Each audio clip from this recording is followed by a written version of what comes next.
Ukraine সংঘাত নিরসনের প্রক্রিয়ায় হঠাৎ নরম সুরে কথা বলছে রাশিয়া।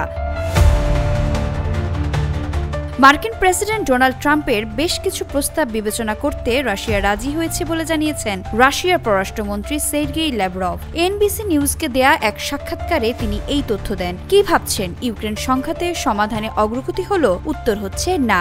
এখনো গোয়ার্তুমি অব্যাহত রেখেছেন ইউক্রেনের নেতা ভ্লাদিমির জেলেনস্কি। এমনকি ট্রাম্পের সবগুলো প্রস্তাব প্রত্যাখ্যানও করেছেন তিনি। ল্যাভরভের সাক্ষাৎকার থেকে জানা গেছে, গত সপ্তাহে আলাস্কায় রাশিয়ার প্রেসিডেন্ট ভ্লাদিমির পুতিনের সাথে তার শীর্ষ সম্মেলনের পর ট্রাম্প যে উদ্যোগগুলো সামনে রেখেছিলেন সেগুলো নিয়েই দুই পক্ষের এমন অবস্থান। অ্যাঙ্করেজের পরে প্রেসিডেন্ট ট্রাম্প বেশ কয়েকটি বিষয়ের উপর পরামর্শ দিয়েছিলেন। রাশিয়ার প্রস্তাবনাগুলোর মধ্যে কয়েকটিতে কিছু নমনীয়তা দেখাতে রাজি হয়েছে বলে এনবিসিকে জানান রুশ পররাষ্ট্রমন্ত্রী। রাশিয়ার এই শীর্ষ কূটনীতিক জানান, আলাস্কা বৈঠকের পর ওয়াশিংটনে জেলেনস্কি এবং তার পশ্চিম ইউরোপীয় সমর্থকদের সঙ্গে বৈঠকে ট্রাম্প ওই প্রস্তাবগুলি উত্থাপন করেছিলেন। তিনি সাফ জানিয়ে দিয়েছিলেন, ওয়াশিংটন বিশ্বাস করে বেশ কয়েকটি নীতি ইউক্রেনের গ্রহণ করা উচিত। সেগুলোর মধ্যে আছে ইউক্রেনকে ন্যাটো সদস্যপদ না দেয়া এবং ভূখণ্ড বিনিময় সংক্রান্ত আলোচনা। কিন্তু জেলেনস্কি সবকিছুতেই না বলে দিয়েছেন। এমনকি রাশিয়ান ভাষা নিষিদ্ধকারী আইন বাতিল করবে না বলেও জানিয়েছেন ইউক্রেনের নেতা। এমনটাই সাক্ষাৎকারে জানিয়েছেন ল্যাভরভ। এক্সট্রিম মশার কয়েল প্ল্যান্ট ফাইবার দিয়ে তৈরি, ডেঙ্গু, চিকুনগুনিয়া বাহি সহ যে কোনো মশার বিরুদ্ধে দেয় এক্সট্রিম সুরক্ষা।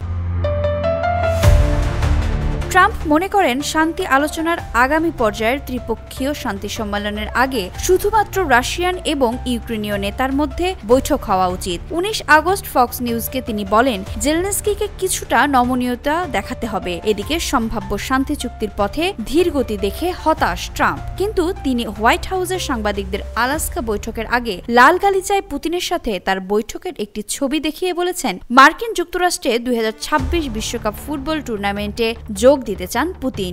এমন তথ্য থেকে বোঝা যাচ্ছে রুশ মার্কিন কূটনৈতিক ঘনিষ্ঠতা মজবুত হয়েছে। শান্তি আলোচনার ব্যাপারে রুশ পররাষ্ট্রমন্ত্রী জানিয়েছেন, শীর্ষ সম্মেলনের জন্য এজেন্ডা এখনো তৈরি হয়নি। যখনই তা প্রস্তুত হবে তখনই জেলেনস্কির সাথে দেখা করতে প্রস্তুত পুতিন। তবে তিনি আরও বলেন, বর্তমান পরিস্থিতি বিবেচনায় কোনো বৈঠকের পরিকল্পনা নেই। ল্যাভরভ বলেছেন, রাশিয়ার সঙ্গে টেকসই শান্তি স্থাপনে ইউক্রেন আগ্রহই দেখাচ্ছে না। এমন বলার কারণ হিসেবে তিনি জেলেনস্কির সহযোগী মিখাইল পোডোলিয়াকের মন্তব্য উদ্ধৃত করেন। পোডোলিয়াক বলেছিলেন, ইউক্রেন শান্তি চুক্তিতে রাশিয়ার অধিকারে থাকা যে কোনো অঞ্চল পুনরুদ্ধার করতে চাইবে এবং একটি সামরিক জোটে যোগদানের চেষ্টা করবে, তা ন্যাটো না হলেও। ল্যাভরভ আরও বলেছেন, ইউক্রেনের এমন চিন্তা পুতিন এবং ট্রাম্পের যৌথ শান্তির প্রচেষ্টার সঙ্গে মেলে না। পুতিন চাইছেন, বর্তমানে রাশিয়ার অধিকারে থাকা যেসব ইউক্রেনীয় অঞ্চল রাশিয়ায় যোগ দিতে চায় সেগুলো রাশিয়ারই থাকবে এবং সংঘাত বর্তমান ফ্রন্ট লাইনে স্থগিত থাকবে।